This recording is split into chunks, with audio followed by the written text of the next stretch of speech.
श्रीगणेशाय नमः। अस्य श्रीरामरक्षास्तोत्रमन्त्रस्य बुधकौशिकऋषिः श्रीसीतारामचन्द्रो देवता अनुष्टुप्छन्दः सीताशक्तिः श्रीमद्हनुमान् कीलकम् श्रीरामचन्द्रप्रीत्यर्थे जपे विनियोगः। अथ ध्यानम्। ध्यायेदाजानुबाहुं धृतशरधनुषं बद्धपद्मासनस्थं पीतं वासोपसानं नवकमलदल स्पर्धिनेत्रं प्रसन्नं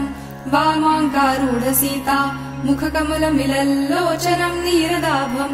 नानालङ्कारदीप्तं दधतमुर्जटां मण्डनं रामचन्द्रम् इति ध्यानम्। चरितं रघुनाथस्य शतकोटिप्रविस्तरम् एकैकमक्षरं पुंसः महापातकनाशनम् ध्यात्वा नीलोत्पलश्यामं रामं राजीवलोचनं जानकी लक्ष्मणोपेतं जटामुकुटमण्डितं सासीतूणधनुर्बाण पाणिन्नक्तं चरान्तकम् स्वलीलया जगत्रातुम् आविर्भूतमजं विभुम् रामरक्षा पठेत् प्राज्ञः पापग्निः सर्वकामदाम् शिरो मे राघवः पातु भालं दशरथात्मजः कौसल्ययो दृशौ पातु विश्वामित्रप्रियश्रुति घ्राणं पातु मखत्राता मुखं सौमित्रिवत्सलः जिह्वां विद्यानिधिः पातु कण्ठं भरतवन्दितः स्कन्धौ दिव्यायुधः पातु भुजौ भग्नेशकार्मुकः करौ सीतापतिः पातु हृदयं जामदग्नजित् मध्यं पातु करद्वांसी नाभिः जाम्बवदाश्रयः सुग्रीवेशः कटिः पातु सखिनी हनुमत्प्रभुः ऊरू रघुत्तमः पातु रक्षः कुलविनाशकृत् जाह्नवी सेतुकृत् पातु जङ्घे दशमुखान्तकः पादौ विभीषणः श्रीदः पातु रामोऽखिलं वपुः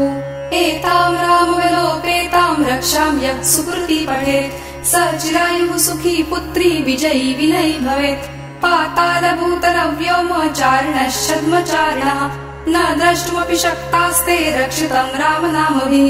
रामेति रामभद्रेति रामचन्द्रेति वा स्मरन् नरो न लिप्यते पापैर्भुक्तिं मुक्तिं च विन्दति जगज्जैत्रैकमन्त्रेण रामनाम्नाभिरक्षितं यः कण्ठे धारयेत्तस्य करस्थः सर्वसिद्धयः वज्रपञ्जरनामेदं यो रामकवचं स्मरेत् अव्याहताज्ञः सर्वत्र लभते जयमङ्गलम् आदिष्टवान् यथा स्वप्ने राम रक्षामि मां हरः तथा लिखितवान् प्रातः प्रबुद्धो बुधकौशिकः आरामः कल्पवृक्षाणां विरामः सकलापदाम् अभिरामस्त्रिलोकानां रामः श्रीमान् सनः प्रभुः तरुणौ रूपसम्पन्नौ सुकुमारौ महाबलौ पुण्डरीकविशालाक्षौ क्षीरकृष्णाजिनाम्बरौ फलमूलाशिनौ दान्तौ तापसौ ब्रह्मचारिणौ पुत्रौ दशरथस्यैतौ भ्रातरौ रामलक्ष्मणौ शरण्यौ सर्वसत्त्वानां श्रेष्ठौ सर्वधनुष्मताम् रक्षः कुलनिहन्तारौ त्रायेतान्नो रघुत्तमौ आत्तसज्जधनुषा विश्वस्पृशा वक्षयाशु बलिशङ्गसङ्गिनौ रक्षणाय मम रामलक्ष्मणावग्रतः पथि सदैव गच्छताम् सन्नद्धः कवची खड्गी चापबाणधरो युवा गच्छन् मनोरथोऽस्माकं रामः पातु स लक्ष्मणः रामो दाशरथी शूरो लक्ष्मणानुचरो बलिः काकुत्स्थः पुरुषः पूर्णः कौसल्येयो रघुत्तमः वेदान्तवेद्यो यज्ञेशः पुराणपुरुषोत्तमः जानकी वल्लभः श्रीमान् प्रमेय पराक्रमः इत्येतानि जपन् नित्यं मद्भक्तः श्रद्धयान्वितः अश्वमेधादिकं पुण्यं सम्प्राप्नोति न संशयः रामं दूर्वादरः श्यामं पद्माक्षं पीतवाससं स्तुवन्ति नामभिर्दिव्येन ते संसारिणो नरः रामं लक्ष्मणपूर्वजं रघुवरं सीतापतिं सुन्दरं काकुत्स्थं करुणार्णवं गुणनिधिं विप्रप्रियं धार्मिकं राजेन्द्रं सत्यसन्धं दशरथतनयं श्यामलं शान्तमूर्तिं वन्दे लोकाभिरामं रघुकुलतिलकं राघवं रावणारिं रामाय रामभद्राय रामचन्द्राय वेधसे रघुनाथाय नाथाय सीतायाः पतये नमः। श्रीराम राम रघुनन्दन राम राम श्रीराम राम भरताग्रज राम राम श्रीराम राम रणकर्कश राम राम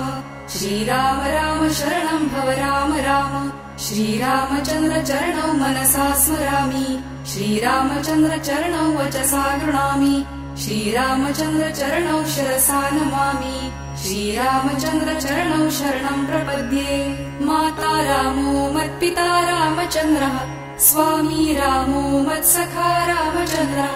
सर्वस्वं मे रामचन्द्र दयालुर्नान्यं जाने नैव जाने न जाने दक्षिणे लक्ष्मणो यस्य वामे तु जनकात्मजा पुरतो मारुतिर्यस्य तं वन्दे रघुनन्दनम् लोकाभिरामं रणरङ्गधीरं राजीवनेत्रं रघुवंशनाथं कारुण्यरूपं करुणाकरन्तं श्रीरामचन्द्रं शरणं प्रपद्ये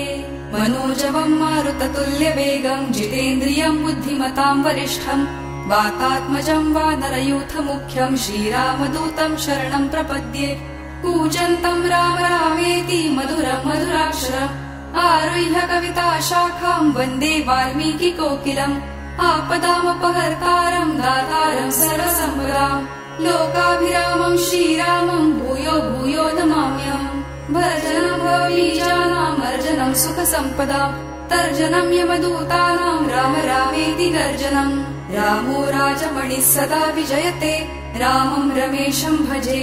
रामेणाभिहता निशाचरचमू रामाय तस्मै नमः रामान्नास्ति परायणं परतरं रामस्य दासोऽस्म्यहम् रामे चित्तलयः सदा भवतु मे भो राम माम् उद्धर राम रामेति रामेति रमे रामे मनोरमे सहस्रनाम तत्तुल्यं राम नाम वरानने